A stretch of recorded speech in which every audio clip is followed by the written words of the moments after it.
the state of your community? Are you really, really connected to your community?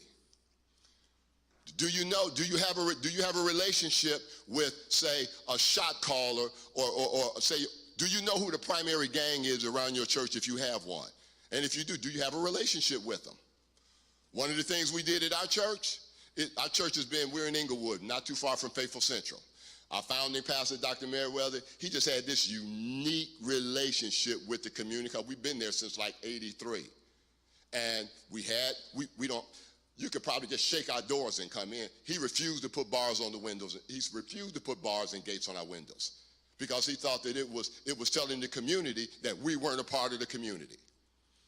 We've never been broken into, ever.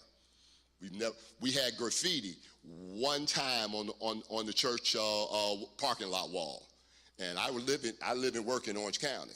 Dr. Meriwether was in Inglewood in his church office. He got there about 7 o'clock in the morning like he does all the time and saw some graffiti sprayed on the back wall. He was hot. Called me up in Irvine. Jack, I need to see you. Pastor, boss man, I got a job. I said, okay, let me see how I can, because I can't tell him no. Let me see how I figure this out. Oh, I know what I'll do. I'll tell him to speak to my boss. And then, my boss will tell him I can't do it. So I said, I went to the partner, because I was in the law firm, and I said, Miss Hunter, would you do me a favor? She said, what's that, Jackson? My pastor's on the line, and he wants me to come up to Inglewood for something, and I'm just swamped. She said, well, I'll talk to him, Jackson, but, I don't know what you want me to do. And so I transferred the phone over to him, went in her office, introduced him, I leave. About 10 minutes later, she comes in the office. You know what, Jackson, I don't really know why I'm doing this, but your pastor said he needs you. And you got about an hour to get up there. So I get on the freeway, get up to Inglewood, I see the graffiti, and he always wore them black Stacy's with the white threads, with the taps on them. And we're walking down Gravilla. Them taps is loud because he knew who the major shot caller was near our church in Inglewood. And he rattled on his door. And then dude came to the door, and I'm standing behind Pastor, and I'm like, okay, if we're going to have to jump off, it's going to have to jump off. As soon as he opened it, Pastor Meriwether, what do you need? He said, follow me. He followed us down to the parking lot. By the end of the day, they had painted the entire wall, because when they painted the first side, cleared the first side up, he came out. He said, now I got a spot on the wall. Okay, I got a clean space. They painted the entire, and this has been easy 25 years ago, and it still never had no more graffiti. Why? He understood the state of his community. You must have a relationship with your mayor. You must have a relationship with your city councilman. You must have a relationship with your assembly person. You must have a relationship with your state senator. You must have a relationship with your U.S. senator. You must have a relationship with your congressperson. Why? Because when appropriation funding comes down the pipeline, that's who controls that funding. And if you have a relationship with them, you will get a call saying, you know what, Pastor Henderson, there's some energy money that's coming down the pipeline, and we went in and checked to see that, okay, everything is copacetic with you. You know what? Be here on July 27th from 11:30 to 1 o'clock, and then we're going to tell you how to get this money. I just gave you a nugget, because there's a session coming up with the Department of Energy and the California Energy Commission on July 27th from 11:30 to 1 o'clock, and they're going to tell you how to get this money. You're going to get matter of fact, we've gotten it to the point now to where they're going to supply a technical assistance person to help you write your grant. We've also gone in and worked with Latham and Watkins, and they're going to come in and provide some pro bono services for legal assistance if that's needed in order for that particular ministry or community-based organization to get that funding if they're eligible. Why? Because they know that money that came out of that Biden administration infrastructure deal, the money is targeted for the most vulnerable communities. So now, who's the most vulnerable community members in the United States of America? When it comes down to energy efficiency and climate change, the data says it's us. We have more of our children with asthma that lives near a freeway than anybody else in the country. That's from climate change. And that's from those exhaust fumes coming out of them trucks off the 710, off the 110, off the 5, off the 10. Northern California, it's the same statewide. Yeah, same, and you can be a part of that because the program is statewide. And there's also a federal appointment attached to it with the same information. But again, what is the state of your community? Do you know what the state is? Do you know who your major corporations are in your community? Because most major corporations have a nonprofit benefit organization attached to it, a foundation, that is mandated to distribute and issue monies in that community. Do you have a relationship with them? It's great going to a meeting and when the Clippers owner comes in and says, you know, we got money. Okay, great, but you got 50 people in the room. I need to have a personal relationship with you for you to tell me, I want to know the nuts and bolts. What is it going to take for me to get this money out of you? What's it going to take for me to send you a W-9 so you can put that money in my account so I can go do the work that I need to get done? So again, you must have a relationship when you go through your, what's the state of your community assessment? What does your community need? Now, going from there, now you've got to structure your nonprofit organization. And now, are you going to do it yourself? Because there are a couple steps you've got to go through. One of the things that we've done at the Murray Center is we have almost like a template. Everything a church organization needs to structure their community development corporation, we have it in a package. And then we go through that process of, give me next slide. I got my, oh, there you go. Do the next one. And okay, so let's stay right there. Have you assessed the needs of the community? Do you know the demographics of your community? When our church moved into Inglewood in like '83, it was a white community turning into a black community. Now, it went from a black community and turned into a Latino community. And now there's another demographic that's coming in. They use the word gentrification, and now we have young, white, and black professionals that are coming into the Inglewood area. Why? Because you got this big old stadium that's been finished. You got another arena that's getting finished. You have the Forum. You've got the airport. Inglewood is already getting ready to put a metro hub right in Inglewood off of Market Street. All of those things impact those ministries that are in that Inglewood area. And all of them have some form of funding attached to them in order for them to get the approval to do what they did. Now, one of the things they know, black organizations, they know we will fill up the room when you say come listen, but then only 2% of black organizations in this country gets funded. Why? Because they're not prepared. That's my purpose in being here today, to help you get prepared if you're serious about putting together a community development. Give me the next slide. Again, like the organization, is my organization in good standing? Does my church nonprofit have the capacity to do what I'm looking at doing? Okay, you can say I want to get, you say, okay, I want $5 million, but if you only have the capacity to deal with 100,000, I mean, it just, what Mark 4:20 says, a seed planted in good soil shall grow. Some 10-fold, some 60, some 100. You've got to understand, what fold am I at right now? Plant that seed and then let it grow. Other one in Luke says, you got to count the cost. Have you counted the cost of saying, I want to do this nonprofit? Because we get a lot of them to get, I've even had some get filed, go into suspension, and then call the IRS and say, well, we didn't do any business. The IRS don't care that. They don't care. The Franchise Tax Board does not care that you filed them articles, because if you don't go get tax exempt status within 18 months, you owe them $800.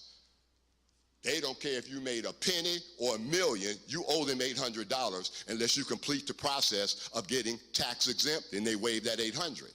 But that means you got to file your annual report. If it's zero, you file zero. If it's $1, you file $1. If it's 50,000 and below, you file 50,000 and below electronically. If it's over 50,000 and $1 and above, now you got to go to a whole nother reporting process. Now, do you have the capacity to do that yourself? Do you have to hire somebody? Or as Pastor previously said, do you need to have somebody trained to do that? Part of our program is we work with young folk. In our church, I take young people and then show them how to do this. And then work with other ministries that, Doc, it's a whole lot better for you to give me a couple of your young folk. Let me show them how to do this, and then take that money and give it to them. So I'm willing to do that because you may not be able to get access. Like Pastor said, I could drop tomorrow. But you want to be able to have a team. Notice he spoke in a 5-star church environment. You want to have a compliance team working with you and the pastor in your ministry to make sure when these opportunities come up, you'll be able to take advantage of them. Next slide, please. Have you counted the cost? Is there anyone who planned to build a new house doesn't first sit down and figure out the cost so you'll know if you can complete it? If you only get the foundation laid and the money runs out, you're going to look pretty foolish. Everyone passing by will poke fun at you. He started something he couldn't finish. That's Bible. You want to really make sure that this is something that the congregation wants to do and need, and that the community needs, and you'll also be able to get the volunteer support that you're going to need. We formed our organization in 1999. It's taken us 5 years to get out of my wife and I's pocket. Really taking 10, but the hard part was the first 5, because we had to fund it ourselves just so we could get some data, because we started out as a mentoring program. And if you only have 2 kids, mentor them 2 kids. That's when you build your infrastructure. We started out when we had 2 kids when we started out in our mentoring program at the church. The first thing I did was profile them. What grade are you in? What are your grades now? We built up an assessment for them. And then we started from there. We get them in on Saturdays, and we do them every other Saturday from 9 to 12. We go in, then we got the parents involved. Parents started bringing stuff for breakfast. Then we went ahead and then we showed Little Caesars what we were doing. Then Little Caesars first they were selling us pizzas, then they started giving us pizzas. And then words kept spreading. Then we kept going and kept growing and kept growing and kept growing. And then we got up to the point to where we had 250 kids. Then we went in and partnered with the private school. The school let us go in and do the sessions on their campus for free. And then we worked out a deal with them that if we can just get one of these kids that wants to go to this school, will you fund them? And they gave us, every year they gave us 1 scholarship for a student that was in our mentoring program to attend that school. That didn't cost us nothing. And then it would take us about 5 years, and then a funding opportunity came up. And so when we sat down and started writing, we just wrote the grant on the progress that we did from starting with 2 kids, and now we got 250 kids. We've got some kids that started out at 1.9, and now that 1.9 student, when he graduated out of Sage Hill High School in Newport Beach, and he received $200,000 in scholarships to complete it. That put us on the map. That's what put us on the map. Then we went from that to a real estate project. Went from real estate project, then we got connected up with Edison. I'm going to have her come up in a little bit. We got connected up with Edison. And that means energy. After your mortgage, what's the next most important line item in your household budget? Lights. Lights. You ain't got lights and gas in your house, it's going to be, mama ain't going to be happy. Guys, we can get away with, okay, lights out, okay, no problem. But, mom ain't going to be happy if ain't no lights. Papa ain't going to be happy if ain't no gas, because I mean, ain't going to be no cooking going on. So that means now, how do you, number one, engage this important item, and how do I get connected to Edison? Because there's things like 30% off on your utility bills, gas company, 20% off on utility bills. Depending on what area, you can get refrigerators placed. Now they've got heat pumps where you get air conditioning and heating put in. Now for churches with this program coming up, now your church can come in and get retrofitted with some of this energy efficiency money. But again, you have to have a program, and you have to be compliant, and you have to be structured. And take some of that low-hanging fruit that these organizations already have. All these organizations, Edison has one of the best websites that a church or nonprofit can utilize to build yourself an energy program that will benefit your congregation. One of the things we do, if we have someone come and says, Pastor, my lights are getting ready to get cut off, and can we have $100? The first thing we do, send them to the Edison website, because Edison has the Energy Assistance Fund. So before you go into your own coffers and the health system, send them to the Edison website first. Okay, you may have a member that needs a new refrigerator. If that refrigerator is 2000 or older, Edison can replace that refrigerator. How many people you have in your congregation that may be on Medi-Cal?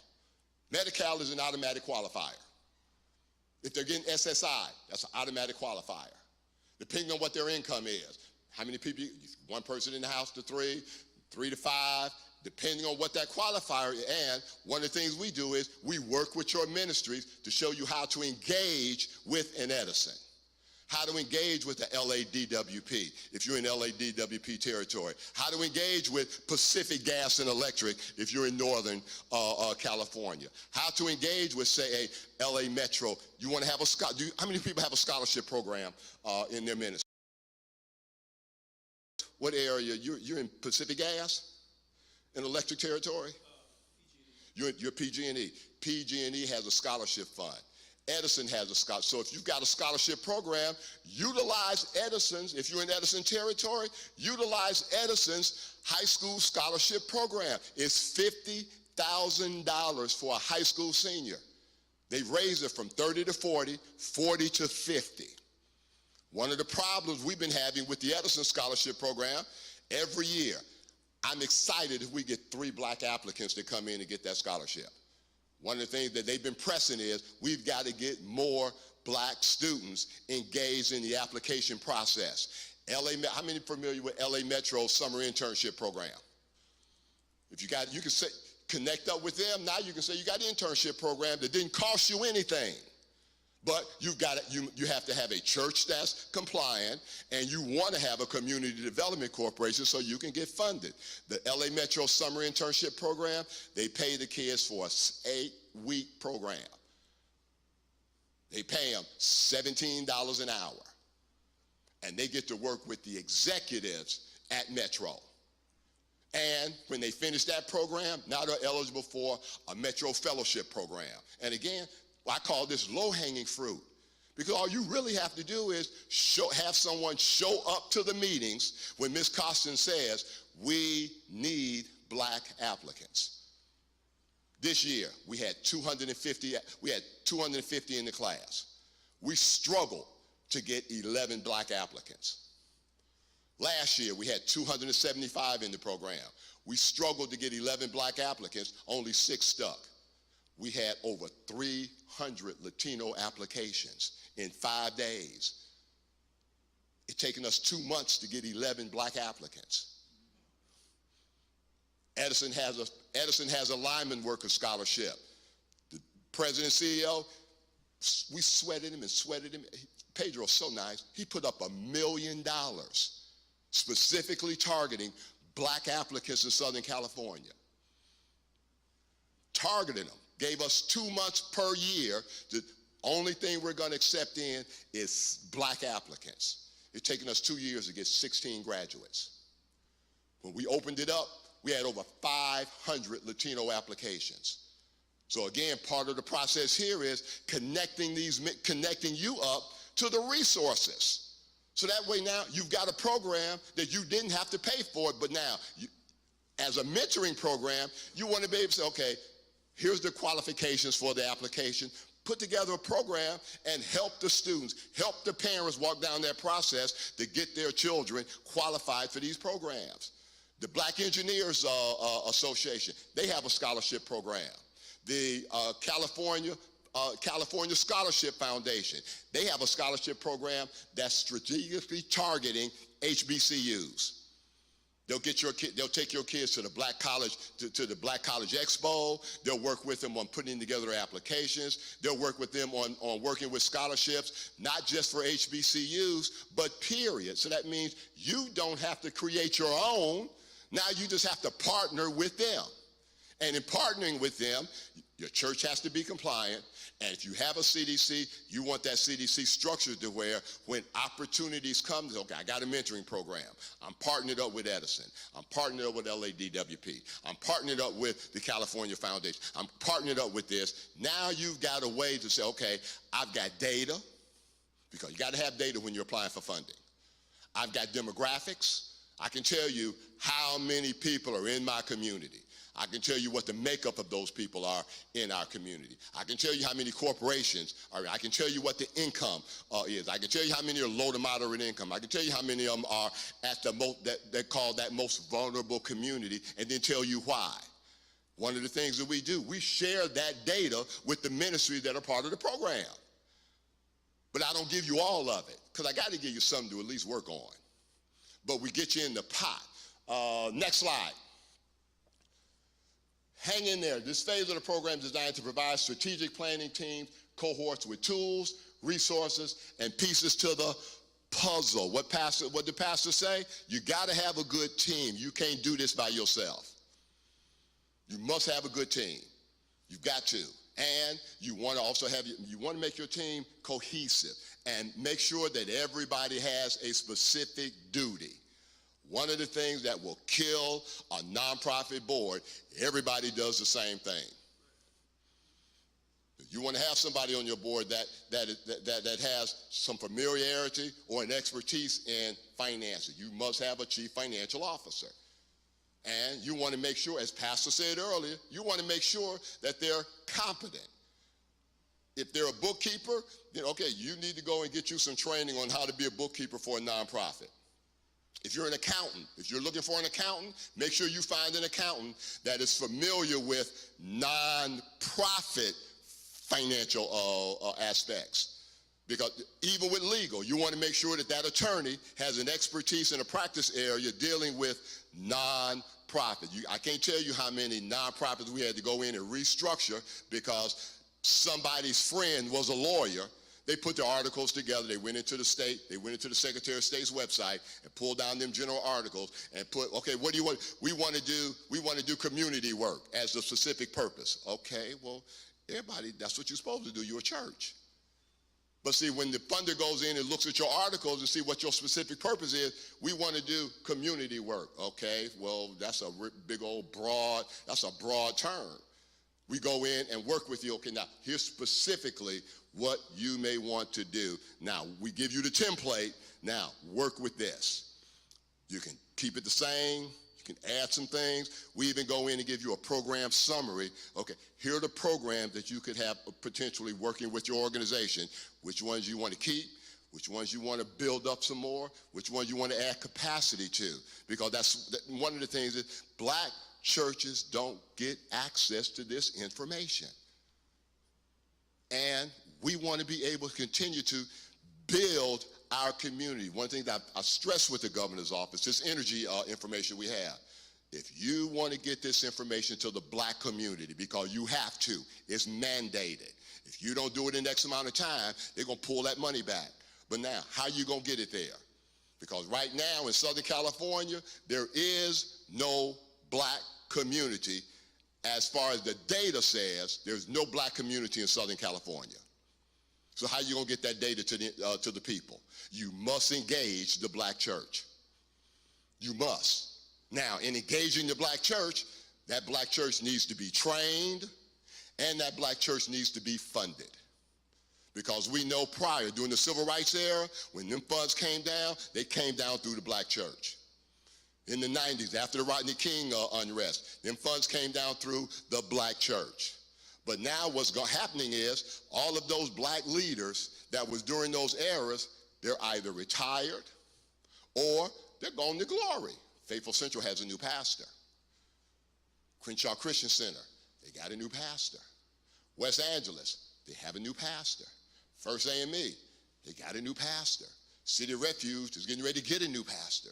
You know, pretty much everybody now that was back there, and then those connections that those pastors had at, say, Bank of America, at Edison, at the city, all of those, they've either retired or gone to glory. So what we're looking at is, this is a perfect opportunity to reestablish the black leadership structure in Southern California, and we'll be able to now go through and say, okay, what do you need?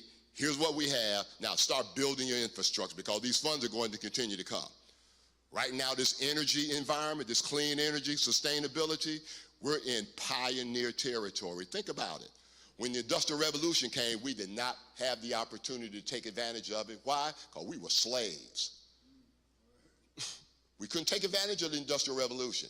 Now, we've got people that, you know, made a little progress, but there's the Edison International. Edison started right during that time period. But there's a brother that really discovered, perfected the light bulb. But his family name is on nothing. Edison's going to be here till Jesus come back. So again, we want to be able to take advantage. Next slide, please. We want to be able to take advantage of these opportunities. Next slide.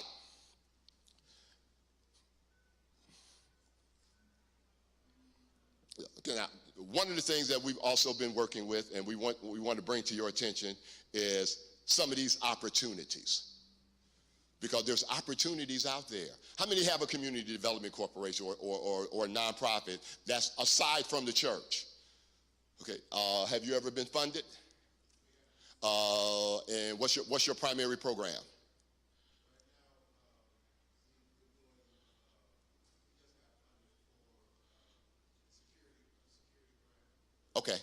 Okay, now are you listed on GuideStar?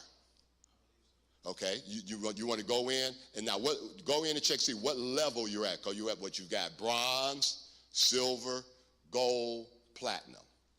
Bronze is entry level. That's if you go in right now, if you've done nothing, you have a bronze. And then they want you to go, and then you start putting okay, what's your mission statement? And really, this is the time to really think it through, because that's where the funding community now goes to see if you're even potentially eligible for funding, because 90% of your funders now, they look for you. Where back in the past, even before, a little bit before COVID, you could send in a letter, you could submit your application, then they'd go through all these hundreds of applications, and if everything was scored up right, you would get an invitation. Now, they search out for you. They want to see who's doing the work. Who already has a story and not a story being created. So again, you want to be able to make sure that you have these things in place. Who would like to have a community development? Who would like to have a nonprofit, or even thinking about having one? Let me see, show of hands.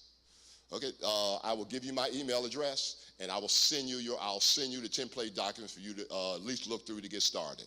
And again, we go through you as well. I'll give you my information. It'll be on, and you can get access to this screen as well. Next slide, please. Is somebody up there? Is everything okay up there? If I'd had my clicker, I could have put my clicker in the system. I could have did it myself. Next one is, let me see, what's my next one? I'm off of my slide. Edison. Come on down. This is Miss Barbara Taylor. She's with Southern California Edison. And again, Miss Taylor is new to the process. The person that would normally be in this system or in this process, Miss Hurd, she was there like forever. She just retired.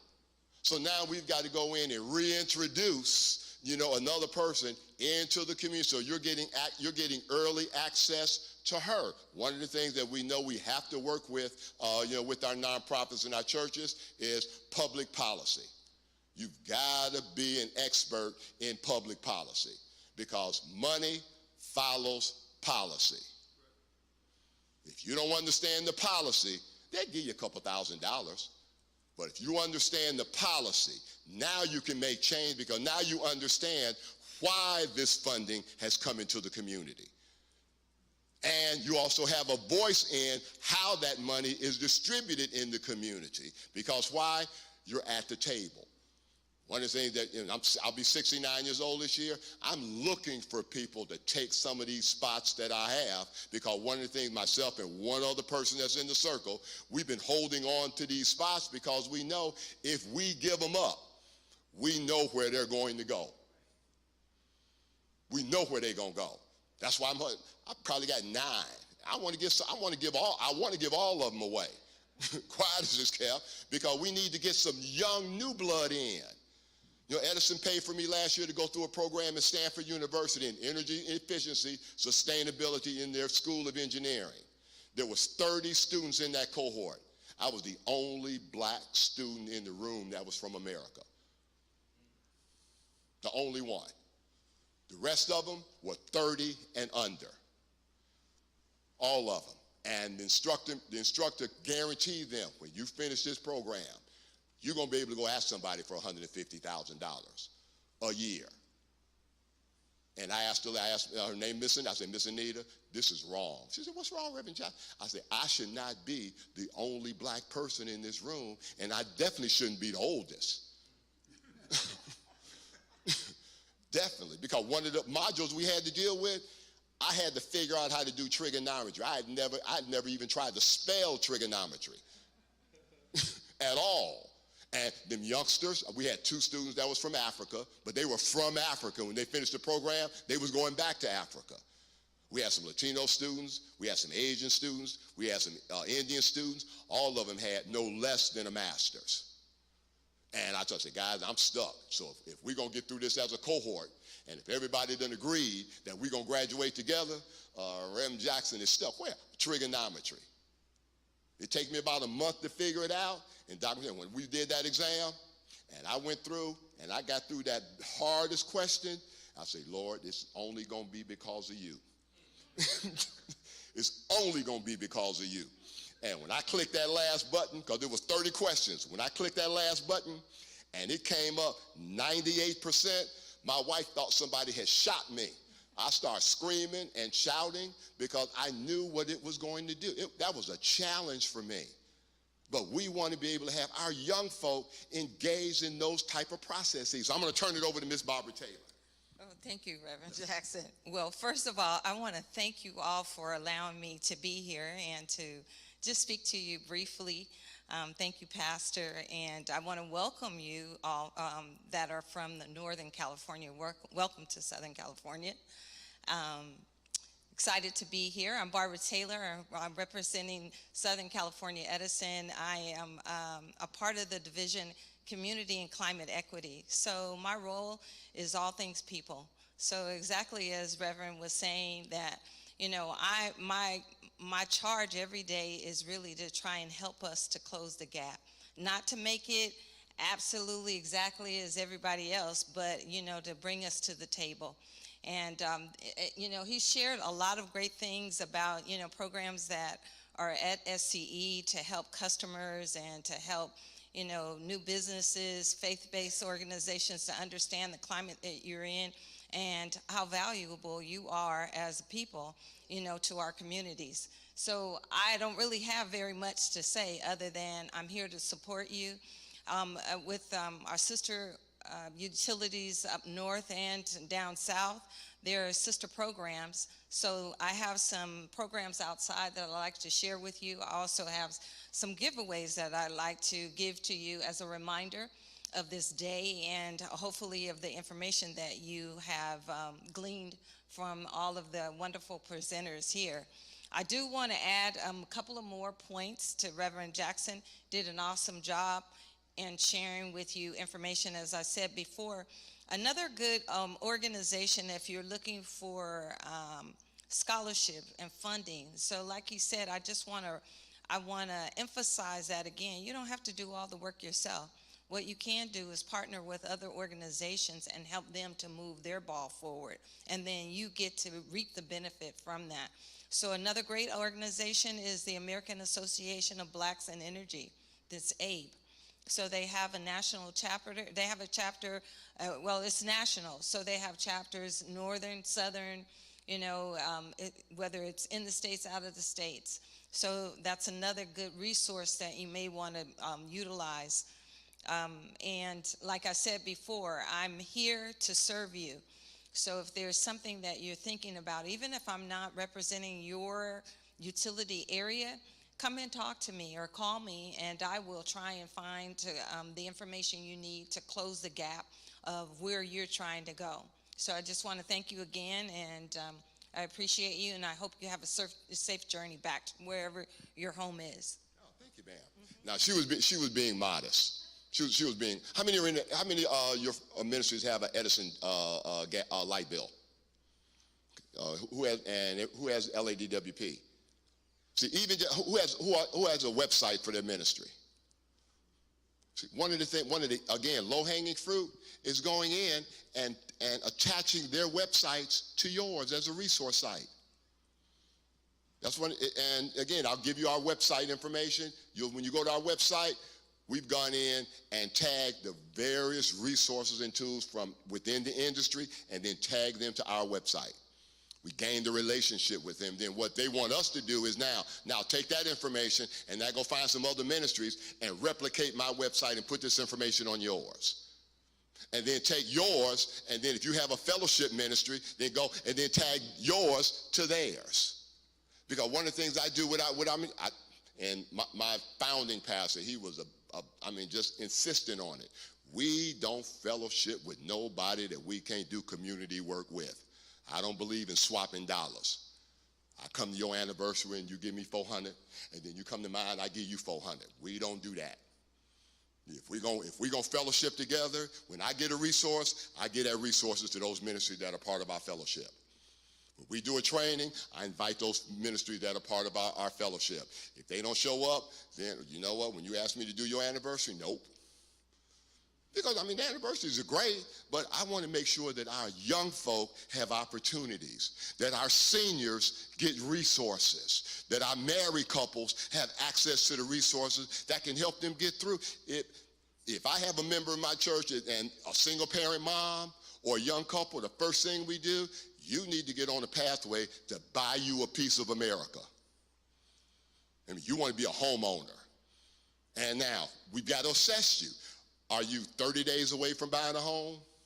Are you 6 months away from buying a home? Are you 1 year away from buying a home? Are you 3 years away from buying a home? Now, let's put you in a pathway that can get you there. That's another way to build your ministry. Because if you start showing people, okay, first thing we got to do, we got to help you clean up your credit. And again, the FDIC, they have a program called Money Smart. It's free. You don't need to go and pay Dave Ramsey to have a financial wealth management program in your church. The FDIC has a program. You can even go and take your logo and your picture and put it in their PowerPoint presentation. Everything's already, they have curriculum. You can do it in months. You can do it in weeks. However long you want to do it. The tools and resources are there. Again, that's one of the things our organization does. We go out and search out those tools and resources, and then we connect those tools and resources up to the network. The FDI, the Department of Energy, the Environmental Protection Agency, they just came up with a website. They have a specific workbook designed for congregations, targeting congregations. When our students are in our internship program and fellowship program, they went in and did the research. There's a registry called the Building Electrification Registry for the EPA. And what that registry does is it puts all buildings in America that are energy efficient, that are, quote, Energy Star rated, they put them on that registry. We did there's not one black church facility in the country that's in that registry. Faithful Central's not on it. West Angeles ain't on it. Mark Whitlock's church on the East Coast, he's not on it. Jake's is not on it. So now, what do? We sit down with the EPA and said, guys, this is a travesty. We also went and found out and did the research. We looked at schools in the LA Unified School District, and we searched those out that's in the registry, okay? The ones in Beverly Hills, the last assessment that they had was 2018, 2019. Then we went into the schools that were in South Los Angeles that were pretty much black and brown. The last assessment they had was 2010, 2009, 2011. So again, the question came up with the director, what's up? So what? My kid's asthma state is not as important as that kid that's sitting over here in Beverly Hills that's really not close to the freeway. So what did the EPA do? Okay, Reverend Jackson, here's what we're going to do. We're going to fund you to figure this out. Why? Because we came in and we broached the question. Know your players and know your playbook. You got to have a playbook. One of the things I teach our young folk, we don't need to be on the same page, but we got to be in the same book. When you look at a football playbook, wide receivers got a section, running backs have a section, linemen have a section, defense has a section, guards have a section, but then when that play is called, if everybody do what they're supposed to do properly, you got a real good shot at bringing a touchdown. It's kind of like what? One accord. If you got everybody singing on the same note, that's going to be a hot mess. But you got to be in the same chord, so that way now, when you start putting them notes together, now it comes down and it sounds beautiful. Why? Because everybody's an expert at their note. So you want to make sure you've got a good team and a good play. What should be included in your plan once all the paperwork is done?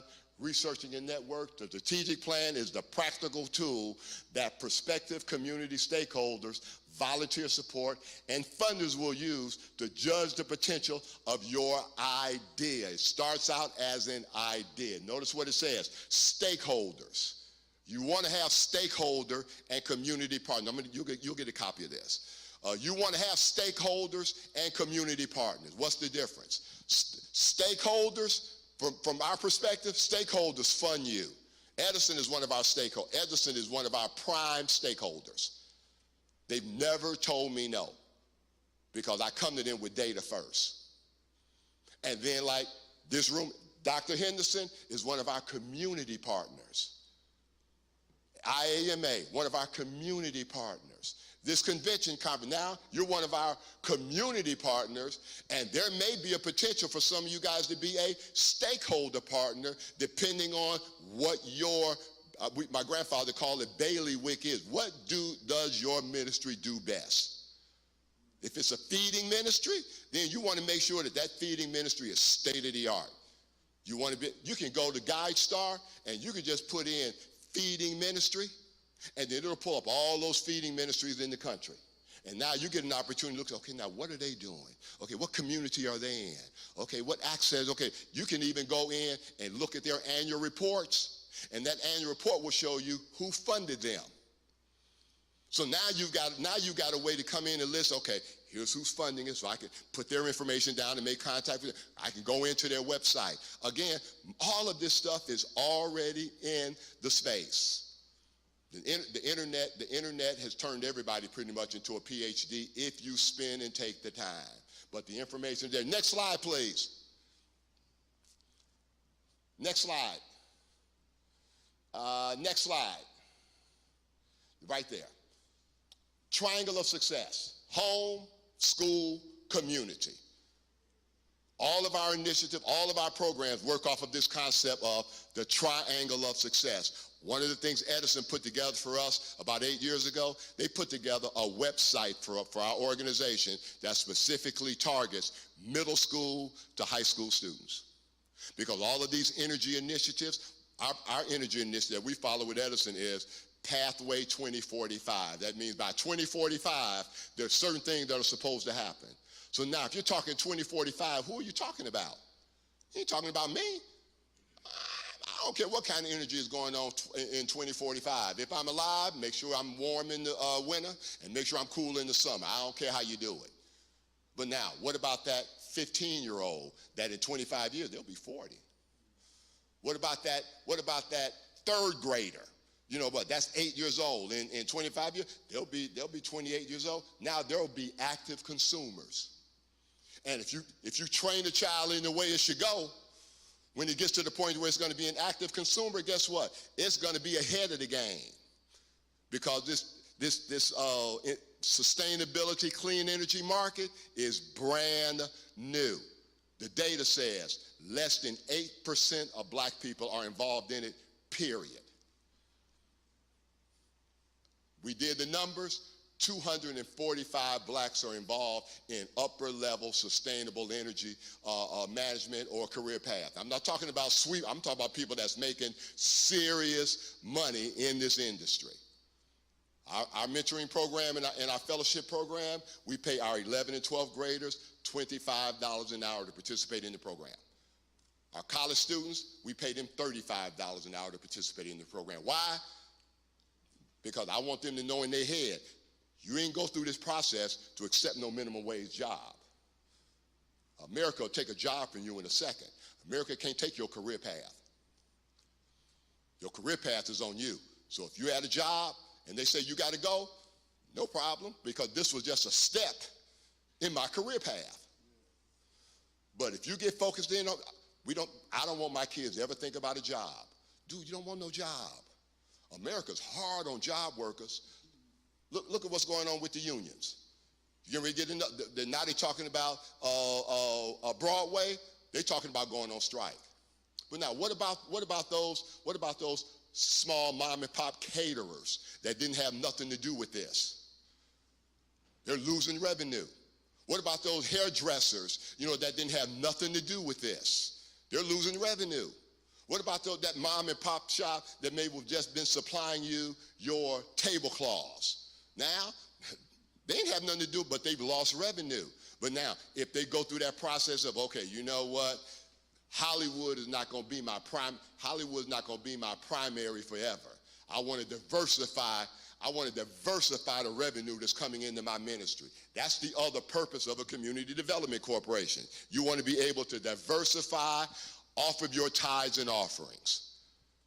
That's the purpose of it. So you want to have multiple revenue streams. I think what in Jeremiah it's Ecclesiastes. He says 8. You want to have 8 sources of revenue coming into your ministry. And you can't do that on just tithes and offerings. That means you've got to have a program that says, okay, I've got this triangle of success. Edison has this website they built up for us that specifically, again, targets young folk. It has a portal for the teacher. It has a portal for the student. It has a portal for the parent. So now you have a mentoring program that's connected to the Unified School District, because when Edison created it, they created it with the concept of, if you have it, that gives you a reason to go and say, okay, school, we've got this program that we want to engage your students with it, and Edison is a part of it. The gas company is a part of it. LADWP is a part of it.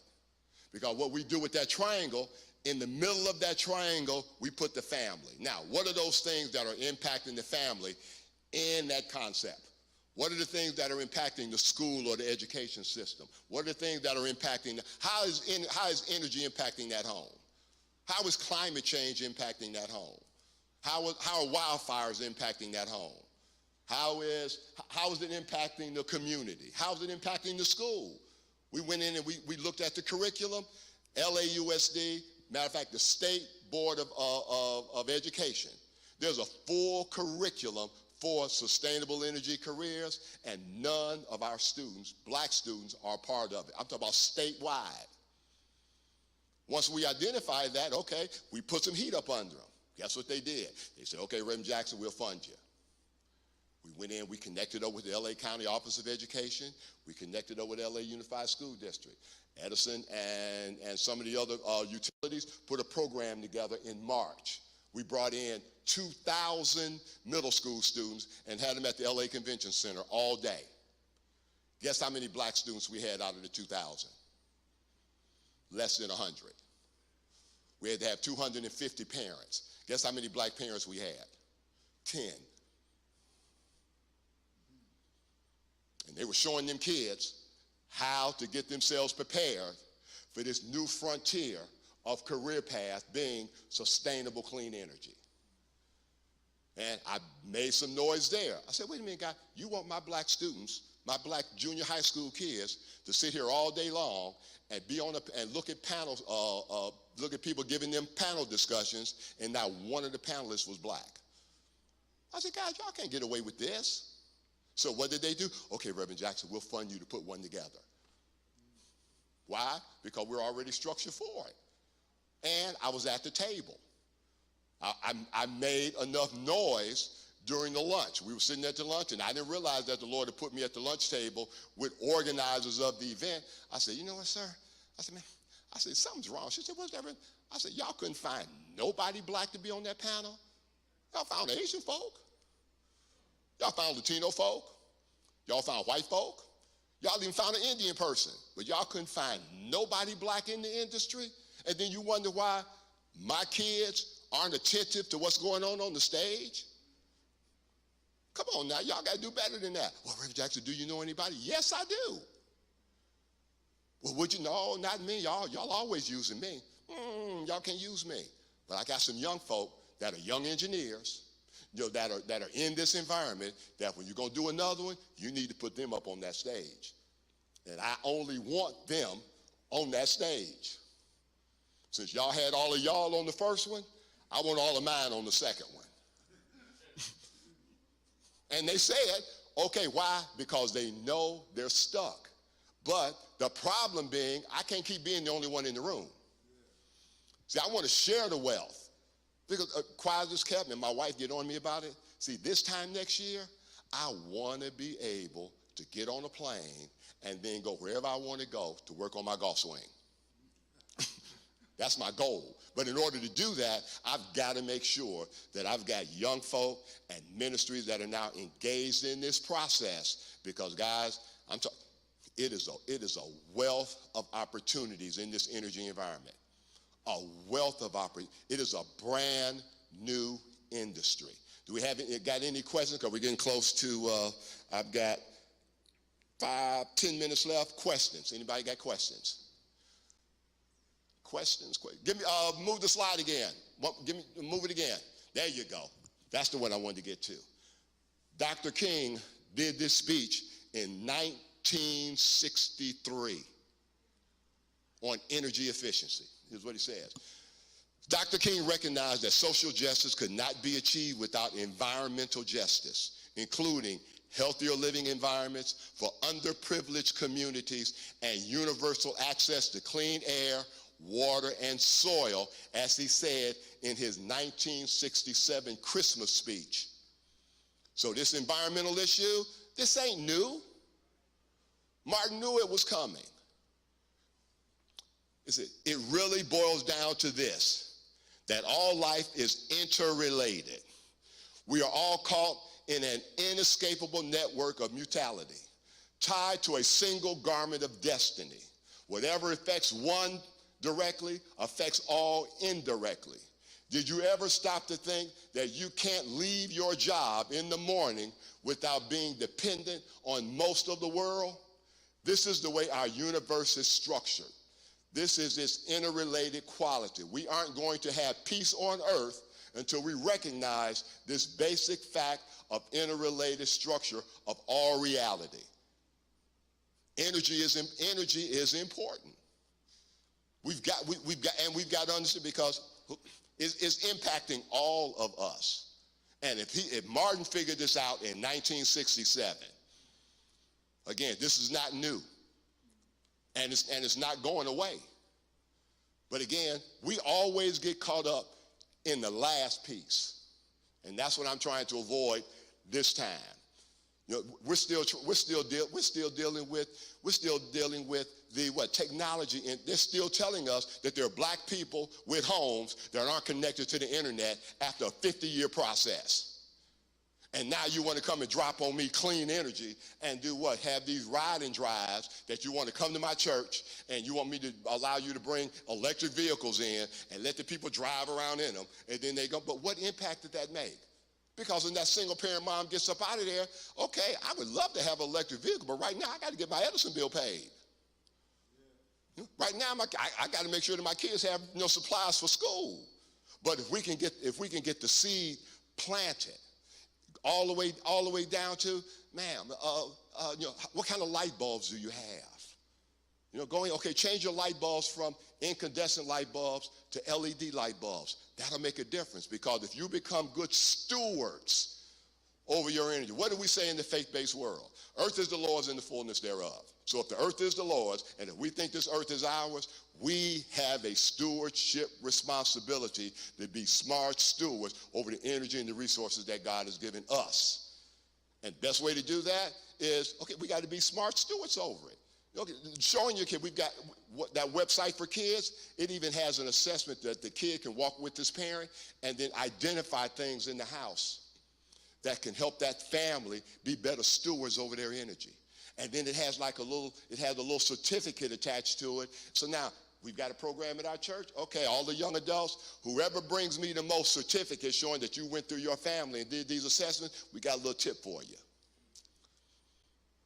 That becomes part of that $25 an hour. We cap them out at 10 hours. So if you say, okay, I'm going to give them $25 an hour, I'm going to cap them at, well, it cost me $250. And then that kid goes, now we put $250 into that kid's household budget because we also take the family. Okay, now here's a budget for you. Our students created these budgets that are Excel spreadsheets. I can't do that, but we went and found everything that you see out of our organization was created by somebody black. And it was somebody young. We'll give you our PowerPoint presentations. Whatever I have, you got it if you ask me for it via email. Whatever it is, we're going to give it to you. Why? Because we want to get this information out there because we've got easy another 40 years of this coming. I want to see that 8% number. I want to get that 8% number up. Because one of the things that the industry has told us, and we know, most of those folk that are in that 92%, most of them are old white men that's about to retire. They got an infield. And we want to make sure that when our 18-year-olds, we've been working with the HBCUs. Come on, Howard, y'all. You guys got to have a curriculum in place for this. Come on, Cal States. You got to have a curriculum made up for this. Come on, UC System. You got to have a curriculum made up for this. Come on, USC. You got to have a curriculum made up for this. Come on, UCLA. You got to have a curriculum made up for this, and that curriculum's got to target my kids if you guys want me to be a part of this program. And you guys have asked me to be a part of the program, so when we're in there, I said, God, you don't have me in this room here to go out and tell the Latino community how to do this. Because I got 5, 6 other Latino members on this board. You don't need me to tell the Asian community how to do this. I'm here for my people. And I want to have more of my people in here. Because if they do, that gives me help. That gives you guys help. That gives you a program that you can interrelate with. And you get access to the resources. So again, I'm closing up. But anybody that has any information you may want to get, if you want to get information on how to do this Community Development Corporation work, I've got the information. Give me your email address and I'll get it to you. Yes, so you had a question? Yes, sir. My question is, based on all the funding and stuff that you already have access to, does that support the assessments for the church, or would the church have to absorb bringing y'all out? Oh, no, the assessment is partially what I've gone in and done. Again, you want to do this too. Well, we've gone in and we found people to pay us for doing the assessments. So when I get your information, we sit down and we go through it. And then if there is something like you want to get a Community Development Corporation put together, because we've been funded to do some of that work, then what it does is it breaks down the charge that you would have to pay in order to have a Community Development Corporation put together. We even have gone in as far as we can work up payment plans, because see, my main objective is to get you in the water. I want to get you in the water. So that way now we work with you to help you get through your governance pieces. We help you go through, getting through, building up we've got strategic plan templates. We've got board templates, how to structure your board. And we go through workshops doing that. One of the things I've been working with Dr. Henderson on is putting together like lunch and learn. See, I can do a lunch and learn via Zoom, do an hour and a half. But see, when I do them, if I do them for black churches, I normally get about maybe 5, 6 people show up. Zoom, lunch and learns. When I do it for Latino community, last time we did one, we had to break it up into 3 sessions because we had 300 folk. And I ended up having to do it for 2 hours. Because see, they're engaged. See, I tell people, they're engaged now like we were up to the mid-'70s.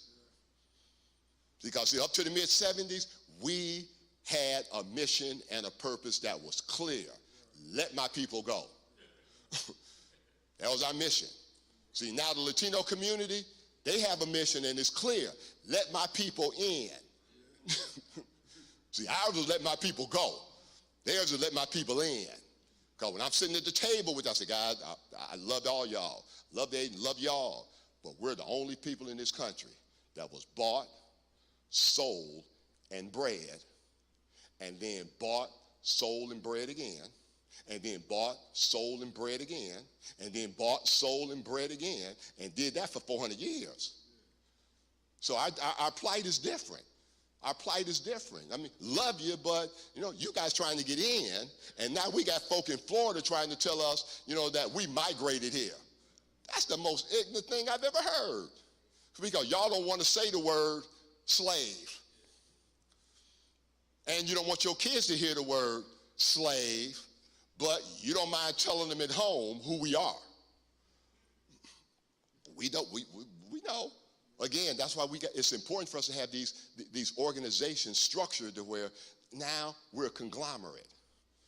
That everybody that's in here, if you got yours and you got yours, then put together a coalition. Because all of these funding opportunities now, it is mandated you must have a collaboration.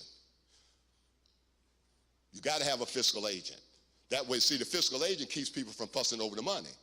So that means in the group, we're a pretty solid organization. But for this energy funding that's coming, I knew I didn't have the capacity and the infrastructure to be the fiscal agent. And so they brought in a fiscal agent for us. Now, that fiscal agent just happened to be Latino. And then when the grant was written up, I looked at it, I said, nah, Doc, we got to change the language on this. Because right now, I know I'm the horse.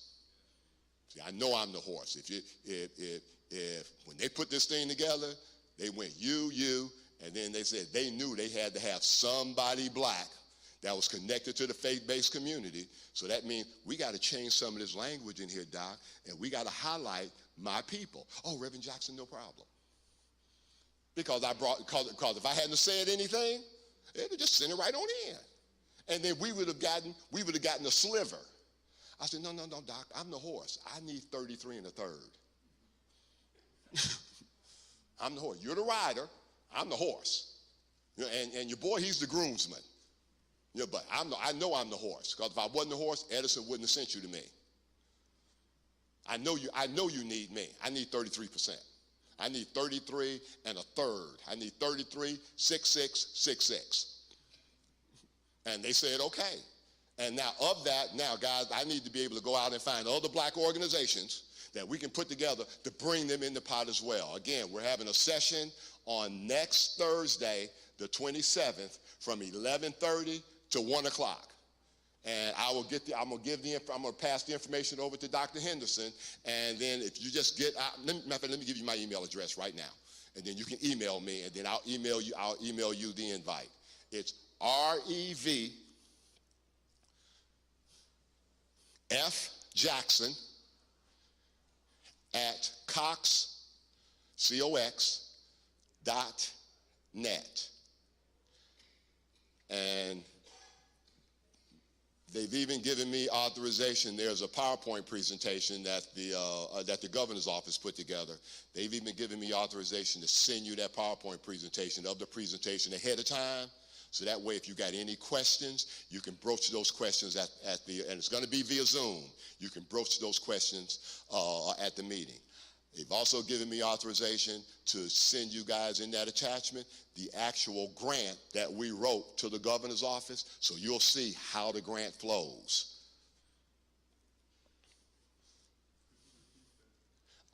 Email address, R as in Robert, E as in Edward, V as in Victor, F as in Frank, Jackson, JACKSON @cox.net.